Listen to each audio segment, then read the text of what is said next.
सभी दोस्तों का स्वागत करता हूं। देखो, मैंने बहुत सारे टॉपिक लिए हैं आपके लिए। किस किस टॉपिक में बात करने वाला हूं इसके बारे में मैं आप सबको बता दूं। पहले तो मैं बात करूंगा कि जो आपकी 4 वर्षीय बीएड है ना, 4 वर्षीय बीएड की रिपोर्टिंग स्टार्ट हो गई है। रिपोर्टिंग क्या होती है इसके बारे में पूरा बताने वाला हूँ, और कैसे होती है इसके बारे में बताऊँगा। फिर मैं बताऊँगा कि जो आपकी 2 वर्षीय बीएड है ना, यानी पीटीटी है, इसका रिजल्ट कब आएगा। उसके बाद में मैं आपको बताऊँगा कॉलेज अपवर्ड मूवमेंट जो होता है ना, ये कैसे होता है। और उसके बाद में मैं आपसे बात करने वाला हूँ कि गवर्नमेंट कॉलेज से करें या बीएड प्राइवेट कॉलेज से करेंगे। इसके बारे में मैं विस्तार से बताने वाला हूँ। इसके ऊपर मैंने ऑलरेडी वीडियो बना रखा है, लेकिन थोड़ी हल्की सी हिंट दे दूंगा मैं। तो चलिए एक एक पर बात करते हैं। सबसे पहले मैं बात करता हूँ कि जो आपकी पीटीईटी है, आपकी जो पीटीईटी है 2 वर्षीय, इसका रिजल्ट कब आएगा। पीटीईटी जो 2 वर्ष वाली है, इसका रिजल्ट कब आएगा। तो साथियों, मैं पहले तो आपको कारण बता दूं। मैंने बताया था ना कि इसका रिजल्ट बहुत जल्द जारी कर देंगे, लेकिन ये जारी क्यों नहीं कर रहे हैं इसका कारण बताऊं मैं आपको।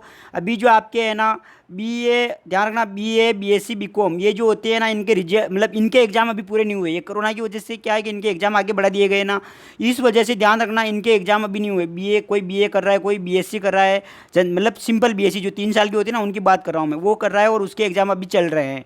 तो अगर ये इस स्थिति, ये एग्ज़ाम चल रहे हैं और ऐसी स्थिति में अगर ये 2 साल वाली बीएड का रिजल्ट जारी कर देते हैं, तो इससे क्या है कि बहुत सारे स्टूडेंट को समस्या का सामना करना पड़ सकता है।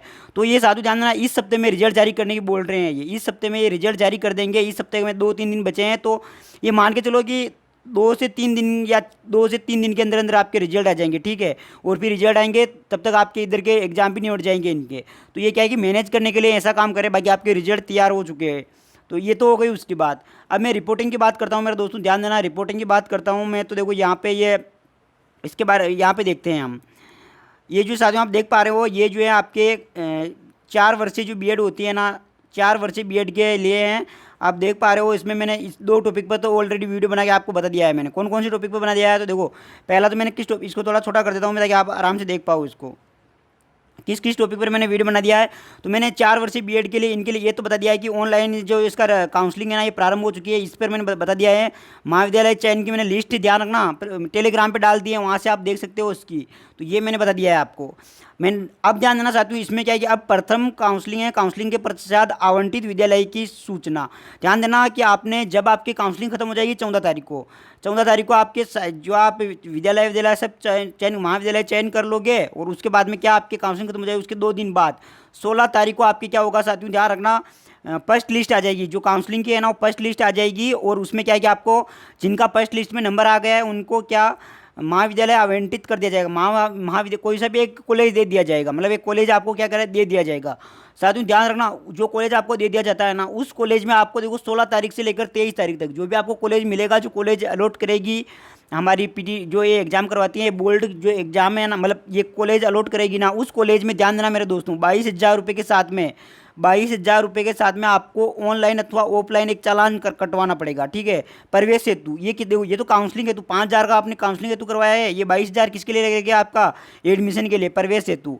तो ये कब से कब तक रहेगी, ये तारीखें नोट कर लेना सब जने। इस तारीख पर अगर काम नहीं करते हो तो आपका एडमिशन रद्द हो जाएगा साथियों, ध्यान रखना। फिर आप कुछ भी नहीं कर सकते हो। यदि कोई मेरे दोस्त या मेरी कोई बहन, मेरा भाई फर्स्ट लिस्ट में उसका नंबर आ चुका है और डॉक्यूमेंट वो मतलब रिपोर्टिंग नहीं करवाता है, तो उसका सेकंड लिस्ट के लिए वेट नहीं किया जाएगा, आपका डायरेक्ट रद्द कर दिया जाएगा, आपको ध्यान रखना। तो जिनका फर्स्ट लिस्ट में नंबर आ जाता है, वो फर्स्ट लिस्ट में जाके ही डॉक्यूमेंट नियत तारीख पर, नियत तारीख मतलब क्या है, 23 तारीख से पहले पहले जमा करवाइए, ठीक है। यहाँ तक तो समझ में आ चुकी है। फिर अगली चीज़ बताता हूँ, देखो मैं अगली चीज़ क्या है इसमें, अगली चीज़ जो साथियों इसमें यह है कि प्रथम काउंसलिंग के पश्चात क्या होगा, आपको आवंटित महाविद्यालय, मतलब जो आपको कॉलेज मिलेगा ना, आप प्रथम जो आपकी पहली लिस्ट होगी ना, फर्स्ट लिस्ट आएगी, उसमें जो आपको कॉलेज अलॉट किया जाएगा, उस कॉलेज में क्या करना है साथियों, आपको रिपोर्टिंग का मतलब होता है कि आपके डॉक्यूमेंट वेरीफाई होंगे। डॉक्यूमेंट कैसे, कि आपने जो 10वीं कक्षा की है वो आपने, ऐसा तो नहीं कि नकली मार्कशीट बनवा ली है, तो उसके लिए आपको क्या, 10वीं की मार्कशीट चाहिए, उसकी फोटो कॉपियाँ लगेगी, 12वीं की मार्कशीट, 12वीं की फोटो कॉपी, जाति प्रमाण पत्र, मूल निवास, सब चाहिए अब। और ध्यान रखना, ये ऑफलाइन नहीं होगी, ये ऑनलाइन होगी। तो साथियों पहले ये ऑफलाइन होती थी, जो ये प्रथम काउंसलिंग के पश्चात जो आवंटित महाविद्यालय है ना, उसमें जाके हम ऑफलाइन रिपोर्टिंग करवाते थे। लेकिन ये इस साल कोरोना की वजह से जो ये रिपोर्टिंग हो रही है ना, ये कैसे हो रही है, ऑनलाइन हो रही है रिपोर्टिंग। देखो 17 तारीख से 24 तारीख तक ही होगी साथियों। अगर आप इस समय में अगर ऑनलाइन जाके अपने डॉक्यूमेंट वेरीफाई नहीं करते हो ना, तब भी आपका एडमिशन रद्द हो सकता है। तो समझ में आ गया ना ये चीज़। पर तब जिनका भी फर्स्ट लिस्ट में नंबर आ जाता है, जो भी मेरी बहन है, जो भी मेरे भाई जिनके अच्छे खासे नंबर आए हैं, जो जिन्होंने कॉलेज सेलेक्ट करेंगे, अच्छे कॉलेज सेलेक्ट करेंगे, तो उनका फर्स्ट लिस्ट में नंबर आएगा। फर्स्ट लिस्ट में नंबर आएगा तो आप ध्यान रखना अपने डॉक्यूमेंट वेरिफिकेशन ना, जैसे 10वीं की पास, ये 10वीं की मार्कशीट है, 12वीं की मार्कशीट, जाति प्रमाण पत्र, मूल निवास, आय, आधार कार्ड, सब ये सब है ना ऑनलाइन ई मित्र पे क्या होंगे, आपकी रिपोर्टिंग होगी। और ये रिपोर्टिंग 17 से लेकर 24 तारीख तक होगी। ठीक है, समझ में आ चुका। 24 तारीख के बाद में क्या होगा साथियों, ध्यान देना। एक चीज़ और बता देता हूँ मैं। अब कुछ मेरे ऐसे भाई, कुछ ऐसे बहनें जो आपसे ध्यान रखना 15 कॉलेज सेलेक्ट करवाएंगे। अभी मैं सबके जवाब देने वाला हूँ लास्ट में। आपने जो भी कमेंट किया ना उनके जवाब देने वाला हूँ। पहले जो मेरी बात है ये बात कर लेते हैं। अब ध्यान देना साथियों, आपसे 15 से 20 कॉलेज आपने भरे होंगे और उसमें से फिर आपने ऑल राजस्थान कर दिया होगा। तो ध्यान रखना, ऑल राजस्थान कर दिया होगा आप तो राजस्थान में मान लो आपको कहीं पे भी कॉलेज मिल गया होगा, तो उस कॉलेज को आप क्या, अपवर्ड मूवमेंट का मतलब होता है कॉलेज स्थानांतरण। कॉलेज स्थानांतरण का मतलब होता है कि आप एक कॉलेज से दूसरे कॉलेज में जा सकते हो। मान लो आप दक्षिण राजस्थान के, मान लो आप डूंगरपुर के रहने वाले हो, डूंगरपुर के आप रहने वाले हो और आपको श्री गंगानगर कॉलेज मिल गया है, तो बताओ आप वहाँ से जाके नहीं करोगे। तो आप अपने जिले में कॉलेज लेने के लिए क्या करते हो, कॉलेज का अपवर्ड मूवमेंट करवाते हो। ठीक है, तो अपवर्ड मूवमेंट हेतु ध्यान रखना ऑनलाइन आवेदन करना पड़ता है। इसके लिए आवेदन क्या, इस पर ई मित्र वाले को जाके बोलना है कि हाँ मुझे अपवर्ड मूवमेंट करवाना है। तो वहाँ पे यदि आप मतलब कॉलेज में रिपोर्टिंग के बाद ध्यान रखना, वो जो कॉलेज हैं, पहले तो मेरे साथ ही ध्यान से समझना इस चीज़ को। पहले तो आपको रिपोर्टिंग करवानी ही है। जिनका फर्स्ट लिस्ट में नंबर आ गया है, चाहे उनको राजस्थान के 33 जिलों में से किसी भी जिले में कॉलेज मिला हुआ हो, तो उसको रिपोर्टिंग तो करवानी है। उसके बाद में अपवर्ड मूवमेंट का ऑप्शन खुलेगा आपके। अगर आप रिपोर्टिंग नहीं करवाओगे, चाहे कोई सा भी कॉलेज मिला हो आपको, गंगानगर का मिला, चाहे हनुमानगढ़ का मिला, चाहे कोई सा भी कॉलेज मिला हो, उसमें आपको रिपोर्टिंग करवाना जरूरी है। रिपोर्टिंग करवाने के बाद में आपको अपवर्ड मूवमेंट वाला ऑप्शन मिलेगा। ठीक है, तो फिर अपवर्ड मूवमेंट करवाओगे आप, तो आपके गृह जिले का कॉलेज आपको मिल सकता है। और अपवर्ड मूवमेंट के लिए आवेदन कब तक कर सकते हो आप, 17 तारीख से लेकर आप ध्यान रखना, 17 तारीख से लेकर आप 25 तारीख तक क्या अपवर्ड मूवमेंट के लिए ये कर सकते हो। मेरे दोस्तों ध्यान से देखना, आप अगर अपवर्ड मूवमेंट आप करते हो, ठीक है, अपवर्ड मूवमेंट के पश्चात महाविद्यालय आवंटन और ये, तो ध्यान रखना, देखो इसकी जो सूचना आएगी ना आपकी, ये 27 तारीख तक आ जाएगी। मतलब सूचना का मतलब हुआ है कि आपका अपवर्ड मूवमेंट हुआ है या नहीं हुआ है, इसके बारे में आपको मोबाइल पे एसएमएस आ जाता है, या फिर आप ई मित्र वाले के यहाँ पे जाके चेक कर सकते हो। एक दिन का समय है आपके पास। 17 तारीख मतलब 27 तारीख को आ जाएगा इसका, 17/10 को आ जाएगा, 17 अक्टूबर को। ठीक है, मतलब सॉरी 27 अक्टूबर को ही आ जाएगा। ठीक है, 27 अक्टूबर। फिर साथ ही जाना अपवर्ड मूवमेंट के पश्चात आवंटित विद्यालय। मान लो आपने अपवर्ड मूवमेंट किया है और आपको देखो, मान लो कोई किसी को सीकर जिला में कॉलेज मिला था और उसमें अपवर्ड मूवमेंट किया और वो बांसवाड़ा का रहने वाला था, मान लो बांसवाड़ा का रहने वाला था, तो उसमें बांसवाड़ा जिले में जिस भी जिले में कॉलेज मिलता है ना, उसको इसमें डॉक्यूमेंट जमा करवाने पड़ेंगे। ध्यान रखना, बांसवाड़ा कॉलेज जो आता होता है ना, बांसवाड़ा कॉलेज मिला है, मान लो उदाहरण के लिए मैं बता रहा हूँ, आप अपने अपने जिले के जोड़ सकते हो। तो देखो अपवर्ड मूवमेंट के पश्चात जो कॉलेज आपको अलॉट होता है, उसमें आपको उसी में से ही फिर क्या करनी पड़ेगी, आपको बीएससी बीएड करनी पड़ेगी या बीए बीएड करनी पड़ेगी। आप सोच रहे हो कि नहीं, फिर अपवर्ड मूवमेंट किसी का ऑप्शन नहीं होता है मेरे दोस्तों। तो जो भी अपवर्ड मूवमेंट करवाते हो वो सोच समझ के ही करवाना। और ये अपवर्ड मूवमेंट का जो आपको अपवर्ड मूवमेंट कॉलेज में रिपोर्टिंग कब से कब तक करवा सकते हो, तो ध्यान रखना 27 अक्टूबर से 30 अक्टूबर तक आप उसमें रिपोर्टिंग करवा सकते हो। जो भी मेरी बहनें, जो भी मेरे भाई अपवर्ड मूवमेंट करवाएंगे, उनको 2 बार रिपोर्टिंग करवानी पड़ेगी। तो साथियों यहाँ तक समझ में आ चुकी होगी चीज़। अब ध्यान रखना, देखो साफ साफ लिखा हुआ है, बड़े बड़े अक्षरों में लिखा हुआ है। क्या लिखा हुआ है इसको ध्यान से देखना आप, क्या लिखा हुआ है इसको ध्यान से देखो एक बार। क्या लिखा हुआ है इसको ध्यान से पढ़ना मेरे दोस्तों, बहुत इंपॉर्टेंट चीज़ लिखी हुई है। ये लिखा हुआ है कि ध्यान देना, ये देखो पढ़ो इसको ध्यान से।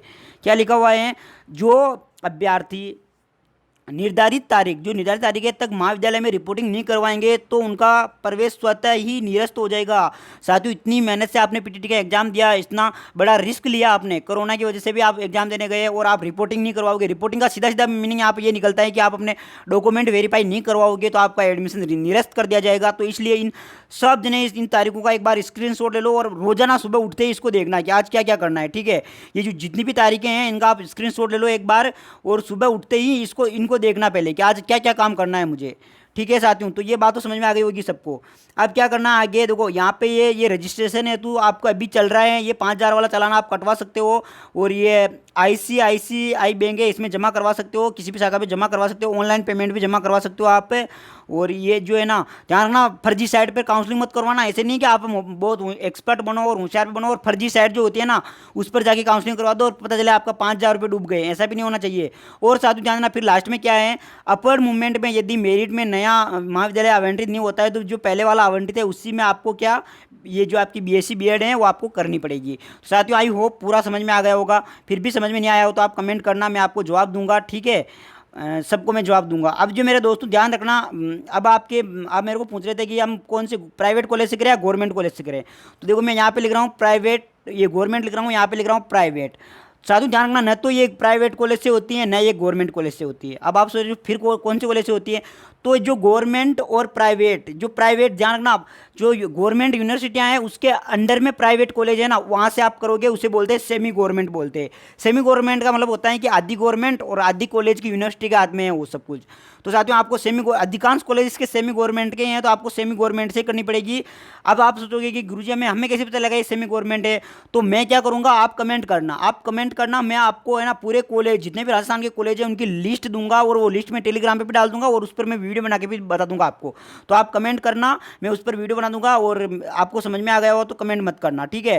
तो साथियों, ये पूरी जो मैंने थंबनेल लगाया था उस पर मैंने सारे पे बात कर ली है। देखो, गवर्नमेंट प्राइवेट के बारे में बात कर लिया, अपवर्ड मूवमेंट क्या होता है इस पर बात कर लिए, 2 वर्ष इसका रिजल्ट कब आएगा इस पर कर ली, 4 वर्षीय B.Ed की रिपोर्टिंग की बात कर ली। फिर भी आपके कोई डाउट रहता है तो आप बेझिझक कमेंट बॉक्स में अपना कमेंट रख सकते हो, मैं उसका समाधान करूंगा। धन्यवाद दोस्तों, बहुत बहुत धन्यवाद आपका। और वीडियो अच्छा लगा हो तो इस चैनल को आप सब्सक्राइब करोगे, वीडियो को लाइक भी करोगे और अपने मित्रों के साथ शेयर भी करोगे, ठीक है। इसी से रिलेटेड मैं बहुत सारे वीडियो इस पर बनाता रहता हूं, तो आप इस चैनल को सब्सक्राइब जरूर करें, बेल आइकन को प्रेस कर लेना और अपने मित्रों के साथ शेयर जरूर करना। और लाइक तो आपका बनता ही है। धन्यवाद दोस्तों, और कोई भी समस्या हो तो कमेंट कर देना।